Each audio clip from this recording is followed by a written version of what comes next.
Welcome back, everyone, for another show, another rendition of my uh, compilation, my 70s in retrospect. And today I'm covering 1976. And we all know what 1976 was, the significance of it. It was America's 200th birthday, our bicentennial. And I remember on the bicentennial going to the fireworks like normally everybody does, and everything was made a big deal, and it was really fun. And going to the fireworks was, of course, everybody's favorite pastime. And this time it was more special because, of course, the bicentennial. And I'll never forget going to the that year when I went to see the fireworks. One of the fireworks went off, and I would look, and they launched them off, and they didn't have all the really bells and whistles like they do now. I grew up in Deerfield Beach, and the beach has developed more, and it's phenomenal. And nowadays off the pier, they make it like it's flowing, like it's like a waterfall flowing, and it's just awesome. The grand finale and everything. But I'll never forget this one when they fired one after the other. One of them I remember looking up, and it was a zigzag, and even made the sounds, the whizzing sounds, like whizzz. That stayed in my mind for a very long time. And I also remember, to this day, I looked it up, and I can't really remember what exactly the Cracker Day Parade was, but that was also a big deal. We used to on Hillsborough Boulevard in Deerfield Beach, we used to always line up and watch the parade go by, and it was just so much fun. Oh my God, those were the days. We used to go to the beach almost all the time. And anyway, to proceed now, we're going to start off with movies and television. One movie being that, which is a great movie, it was called Network, and it starred William Holden, Peter Finch, Ned Beatty was in it, Robert Duvall, and Faye Dunaway. What it does is it's the story of a character named Howard Beale, who is played by Peter Finch, who was given the notice that he has 2 weeks until he's off the air due to bad ratings. So he and his friend Max Schumacher, played by William Holden, who was the president of the news division, they go out and get drunk, and they they lament the state of the industry and joke around and are pretty much bummed by the whole deal. And Beale decides that he's going to go on air and announce that he's going to commit suicide at the end of the 2 weeks. Naturally, the United Broadcasting System, which is the news channel that Peter Beale's an anchor on, they fire him, but he's given a second chance so he can have a dignified farewell. And Beale lets them know he's going to apologize, but instead, when he goes on air, he starts tirade, ranting about how life is bullshit and the news is bullshit and it's all a facade. And of course, all the executives panic, but they find out that the ratings spike, so they keep him on. And he goes on to do more more shows, and he does one where he tells everybody to open their windows and shout out of their windows saying, "We're mad as hell, and we're not going to take this anymore." And it's, of course, ratings spike again. And meanwhile, Diane Christensen, who is played by Faye Dunaway, has an idea for a docudrama called the Mao Zedong Hour, who she collaborates with the left-wing terrorist group called the Ecumenical Liberation Army, which is in similar fashion to the Patty Hearst incident, where they filmed bank robberies, and they kidnapped a young woman that forced her to do a bank robbery. And Diane Christensen is just so over the moon. She's just so excited about this, saying this will be a great idea, for a series, and is in the middle of developing them. And however, too, she convinces her boss, Max Schumacher, who is the president of the news division, to slot it under Howard Beale's new show that they developed, so she can develop that docudrama. And in the meantime, Howard Beale has developed his show called the Howard Beale Show, who top bills him as the angry prophet of the airwaves. And that show was a success, and he's pretty much talking about the same, ranting really about how the news is a farce, and we're all really like just sheep, and we do whatever the news tells us. And that's pretty much his whole spiel, his whole narrative. And at the beginning of each show, they do the "We're mad as hell and we're not going to take this anymore" catchphrase. And when Beale discovers that the Communications Corporations of America, the CCA, has merged with an even bigger Saudi Arabian conglomerate, he launches an on-screen tirade against the deal, and he urges viewers to pressure the White House to stop it. This panics the top network brass because UBS's debut debt load has made the merger essential for its survival. Hackett takes Beale to meet with the CCA chairman, Arthur Jensen, who is furious with him and explains this situation further. Jensen then persuades Beale to abandon his populist narrative and preach his new evangel, like maybe a more softer approach. But the ratings slide as the audiences find his new sermons on the dehumanization of society depressing. Yet Jensen would not allow UBS to fire Beale.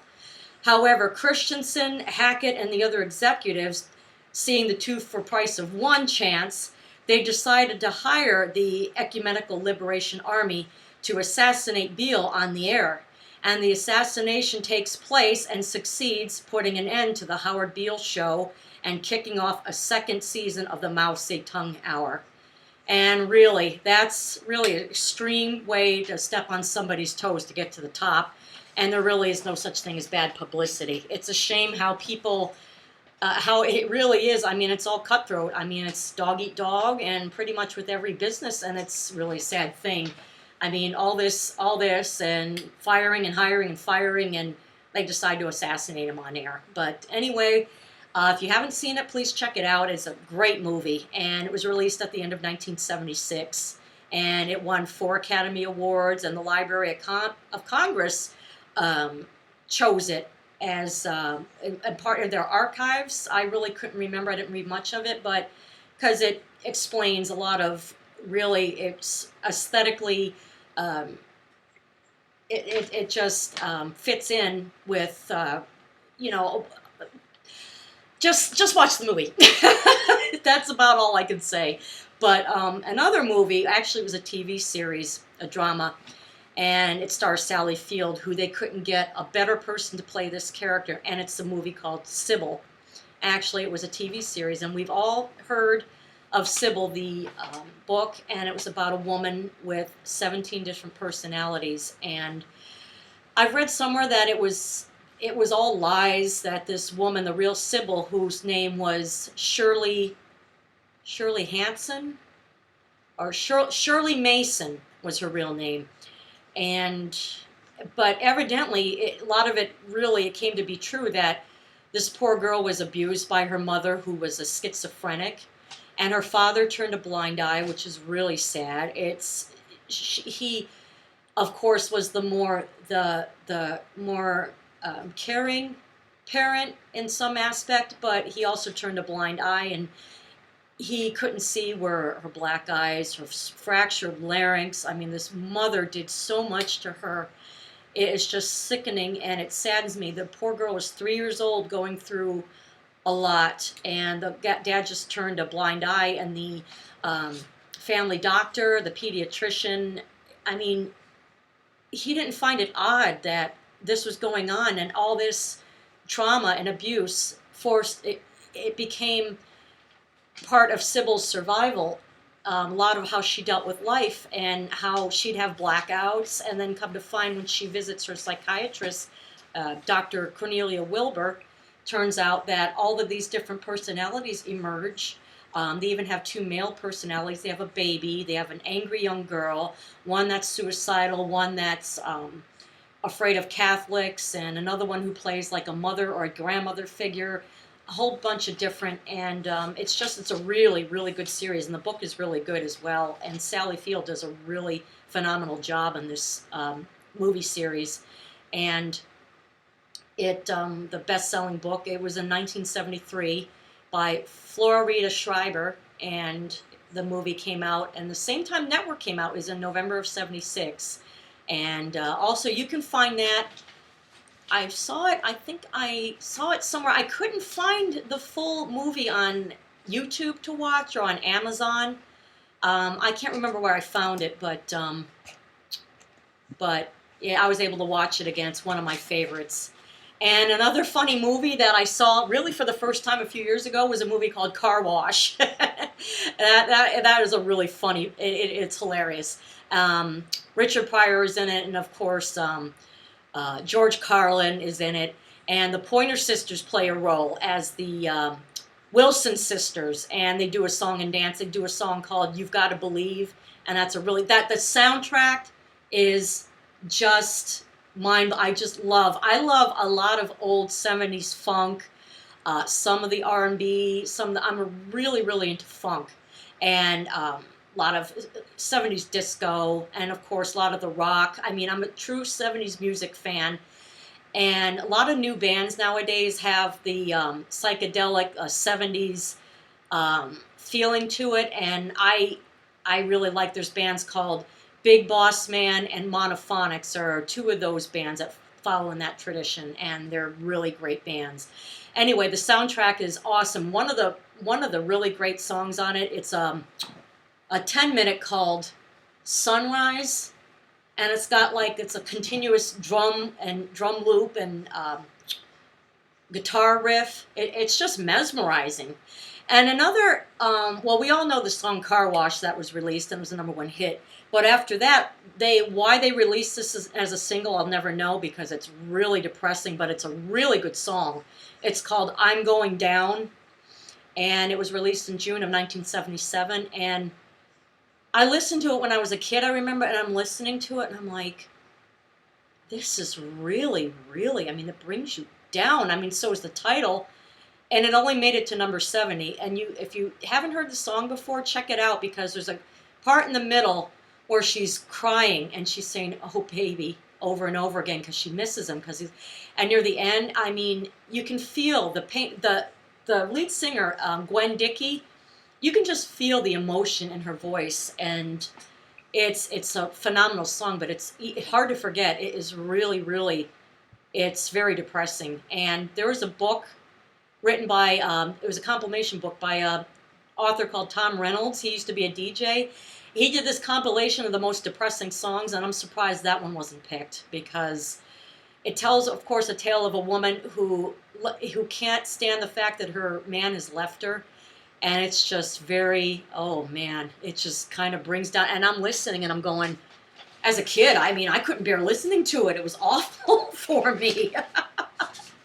But anyway, that and of course, I remember they had the Paul Lynde special. And I remember the Paul Lynde special, and they had, Kiss was on there. They were doing Detroit Rock City. And Peter Criss did, on the piano, he did that song, Beth, which violins always made me cry.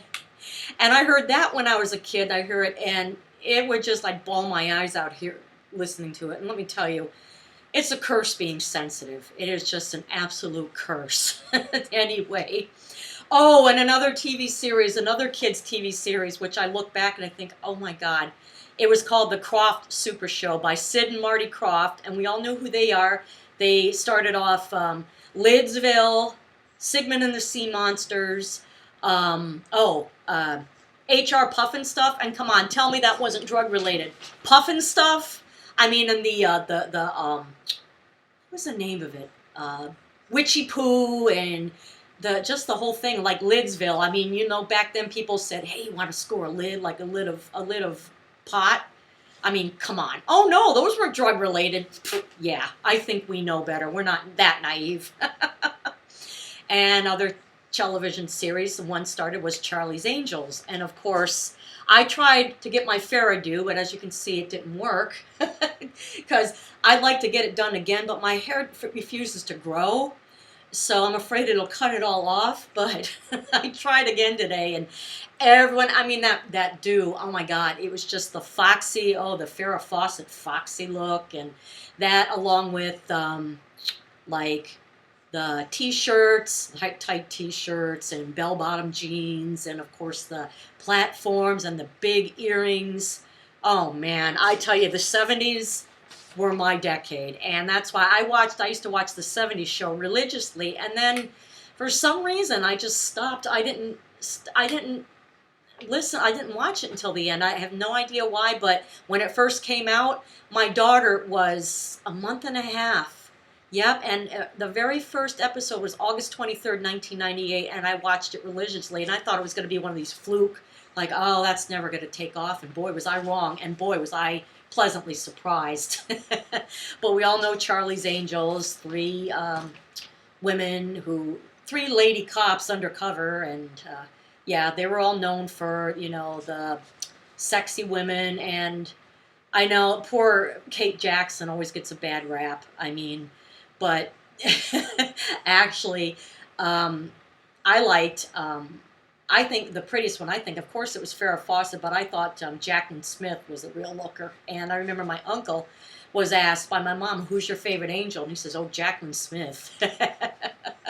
But yeah, Farrah poster that sparked it. I mean, everybody and their brother had that poster on their walls.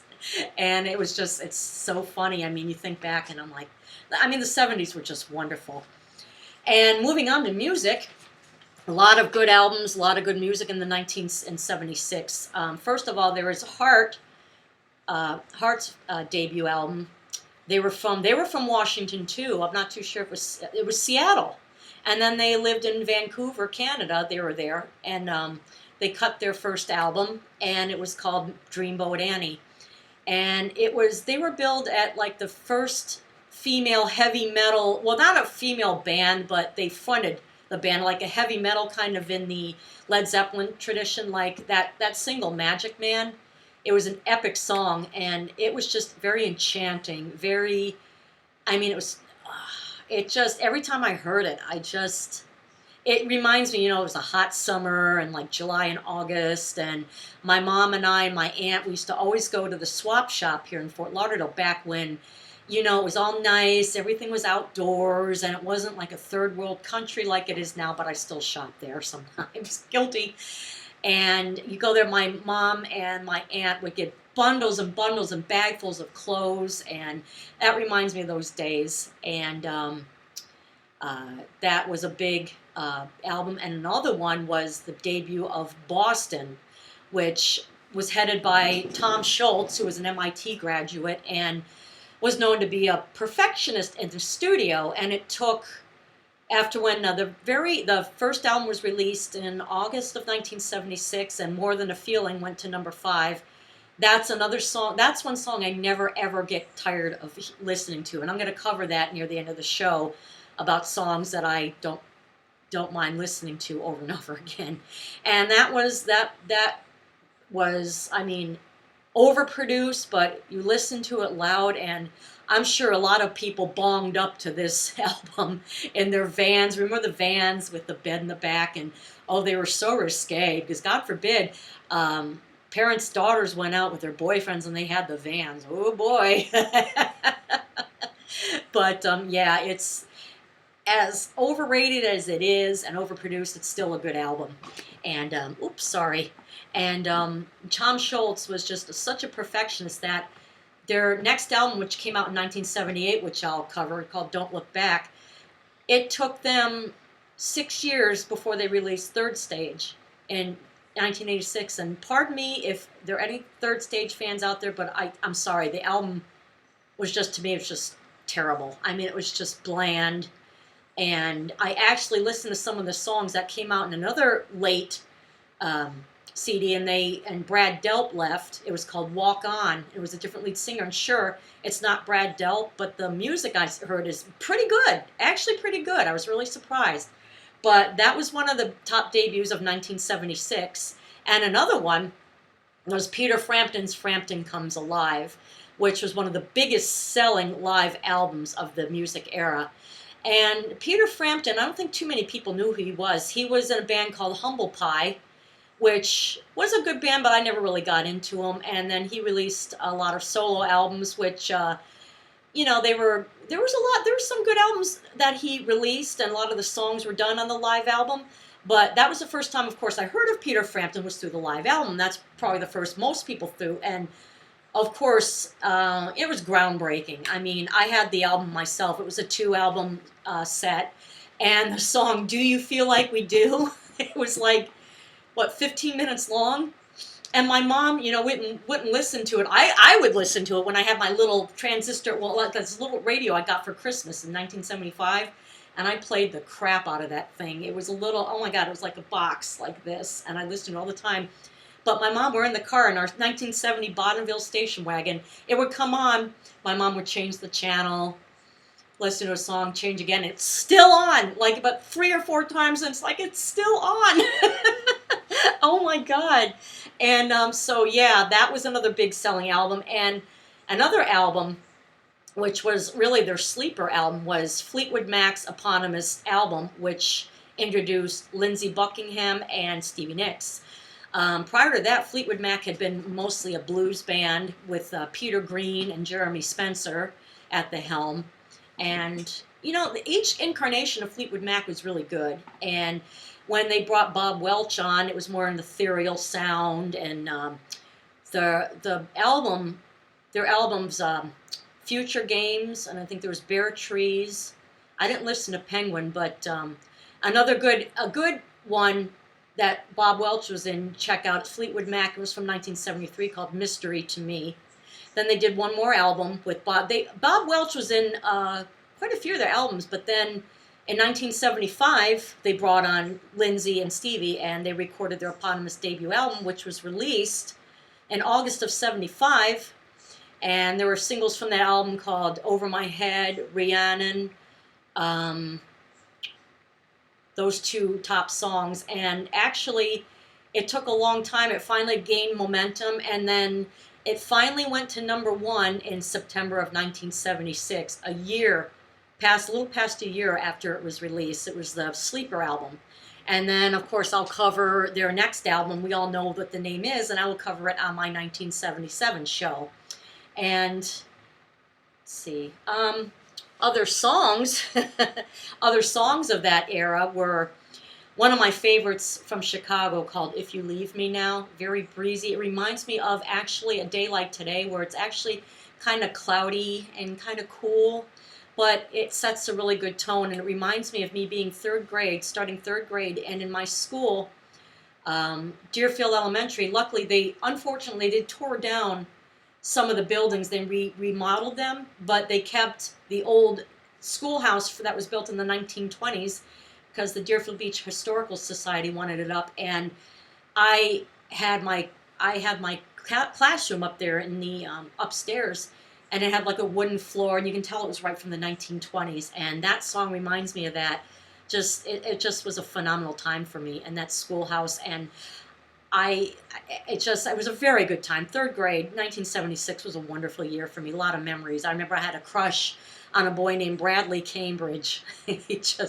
Oh my God. And he had these like lashes that curled up in his nice wavy hair. And I'll never forget when we were dancing to records in the classroom, and girls didn't like boys really back then. I had a friend of mine that were dancing around, and I saw him in the back with a couple other boys looking at me and whispering. And I'm like, ooh, he likes me.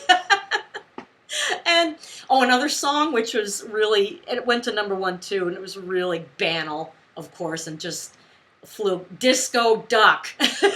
We all know. And I remember, of course, hearing it, and it was like, of course, kids liked it. I did. But you think back and you're like, really? "Disco Duck"? I mean, it's silly, but you know what? It's a fun song to bump to.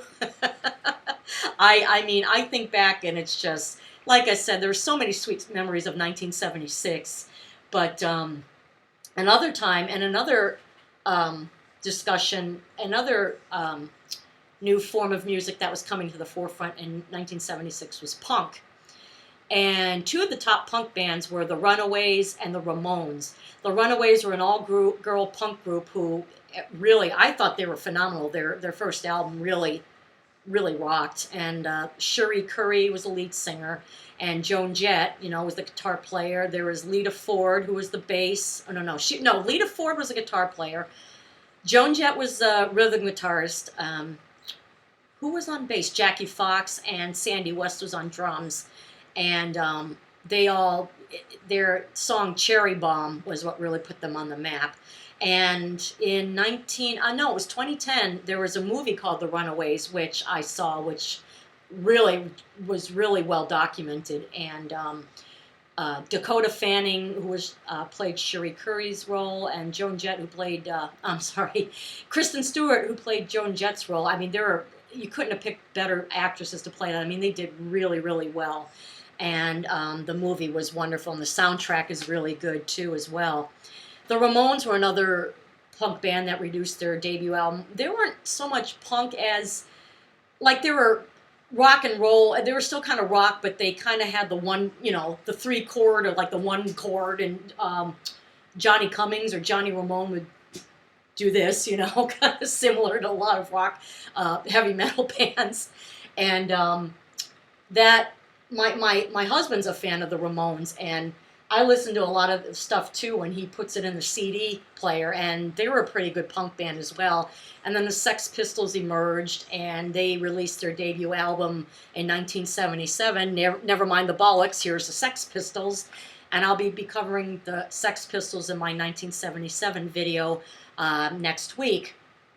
And also another group that came through was the Bay City Rollers. And a friend of mine named Lady Peeps, of course, probably knows who these lads are. Tartan clad, they were Scottish. And their name was derived from just when they picked random cities, and they picked Bay City, Michigan. Hence the term Bay City Rollers. They even had their own show. Well, the beginning of 1976 was when their song Saturday Night went to #1 in January 3rd, released in October of 1975. And that was a great song. It's kind of bubblegummy a little, the glitter and glam rock of England and Scotland and some of America. And so that was during that time. And that was also the year 1976 was also the first year that I saw the movie Willy Wonka and the Chocolate Factory. They played it every year, and it was in May of '76. And this is a movie I forgot to cover in my 1971 show, but I'm sure most of you have seen it, but that was the first time I saw it.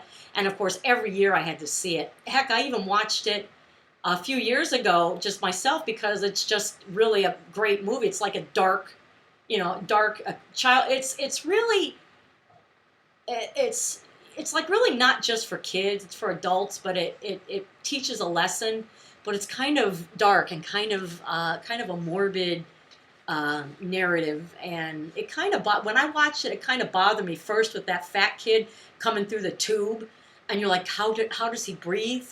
And Veruca Salt, who was a spoiled brat who fell down the chute to the garbage incinerator, and of course, oh my God, the one that Mike TV, who was up in a million pieces, and the mother fainted, and who else? Oh, the gum chewer got filled up with juice. It was horrible. I mean, it's kind of scary if you really think about it. It's kind of like a horror movie. It's really, really unsettling. Very hard to swallow. But anyway, more songs that I liked. These are songs that I really never get tired of hearing. One of those songs by Wings called Let 'Em In, that fit the bicentennial mode actually, because the drums, the little snare drum, and the flute, do do do do do do do. That takes me back to when we were always going to my aunt's house, who lived in Fort Lauderdale and off of Cypress Creek Road. I'm telling everybody all the roads who probably aren't in Florida, but anybody out there knows what I'm talking about. And my aunt drove this really nice blue 1970 Cadillac. It was like this sky blue, and it had the white vinyl seats. And that song reminds me of when we used to always go there in their pool, and they had you come in, and the front room had sliding glass doors, and the kitchen had sliding glass doors. And then on the other side of the house had sliding glass doors in the bedroom, and you can open them all, and run and jump in the pool. And man, I tell you, those times, they were just my favorite. And more songs that I never get tired of hearing. One of them is let's see, right off the top of my head, Low Down by Boz Scaggs. That I never get tired of hearing that. That was his biggest hit, went #3 in 1976.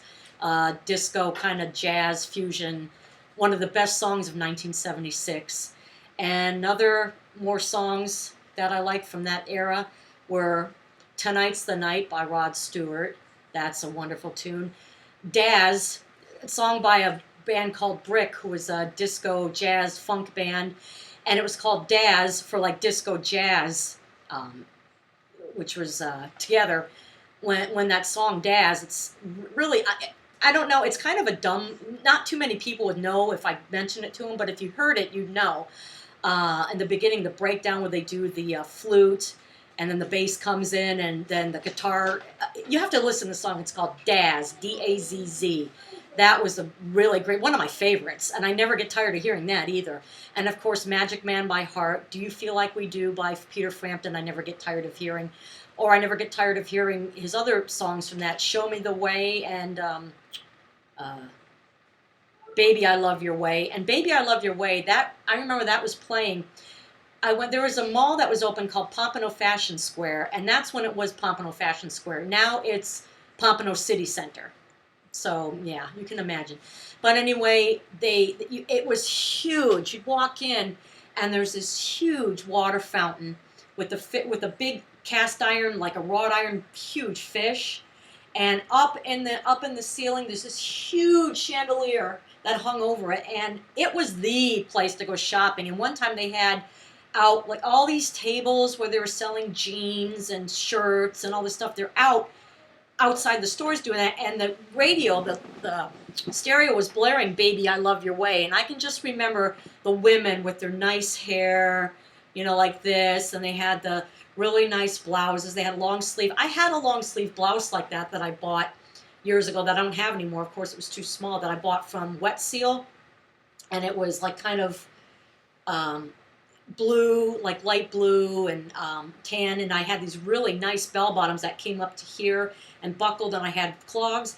That was back when I was still fairly slim. I was in my early 40s, and I still looked pretty good, and when I put those on, I said, I look like somebody out of 1975 or 76. And anyway, that always reminds me of that time too. And More Than a Feeling by Boston, same thing. I can listen to that over and over and over again. The other Boston songs I like too, like Peace of Mind, Foreplay Long Time is good, but More Than the Feeling, when that comes on, I don't even want to shut it off. And of course, If You Leave Me Now, I love that song. Let's see, of course, there's silly love songs as well. That one, it's funny, when I first heard it, that was when I actually first heard of the name Paul McCartney. Of course, I've heard the Beatles, but I don't know, the names of them or anything like that. But I used to think they were saying Paul McCarthy. But I first heard that song, and I used to think the name of the song was I Love You, because he said that over and over and over again. So anyway, that really covers a lot of the music and a lot of the fads of the day. One of them was called a lemon twist, and what it was is you put it around your ankle and you spin it around and you leap over it. That would probably be kind of good exercise, because I think they still sell stuff like that. But it was called a lemon twist, and it had the lemon, and you go around and around. And I forgot, and I left my lemon twist out, and the new dog we got chewed it to hell. So you can imagine my disdain. So, and of course, young boys out there, if you remember Stretch Armstrong. Those actually I saw, I think it was something on YouTube, or I saw somewhere, were the most dangerous toys, and that was one of them, because that thing was so powerful it could whap you right in the face and really do some serious damage. But that was one of the big fad toys of the day. And also, a lot of the things back then were vinyl record cleaners. You show this record cleaner, you put the record on, and it spins it around. And I'm thinking, do they really work? I mean, they don't get rid of the pops and the scratches. That's one thing I know. Vinyl's finally coming back, which is great. But and a lot of times, whenever I buy old vinyl, I'd compare it to sometimes the CDs. And I tell you what, the vinyl sometimes sounds a lot better. But they scratch and pop, just like, well, CDs can do the same thing. But I'll never forget when I have a vinyl record, I have a vinyl player that you can burn onto records onto CD, and I had it on the floor, and my daughter, who was how old was she at the time? She was almost 10, yeah, and she kept coming near it, and she didn't know, she'd never seen it before, and I kept giving, I'm like, no, don't touch it, And she looked at me all puzzled, like, Mom, what's going on? And of course, there were Ronco products. I think that was by Ronco. They had Ronco, like maybe little vacuum cleaners or like products like battery operated, household items and so on and so forth, tools. It was all by Ronco. And another store that was out was Hi-Fi Associates. It was a stereo place, and I remember the Hi-Fi Associates commercials. It was Hi-Fi Associates, the best sound around. And also a big thing too were these two compilation albums. One of them was called Hit Machine, and the other one was called Pure Power.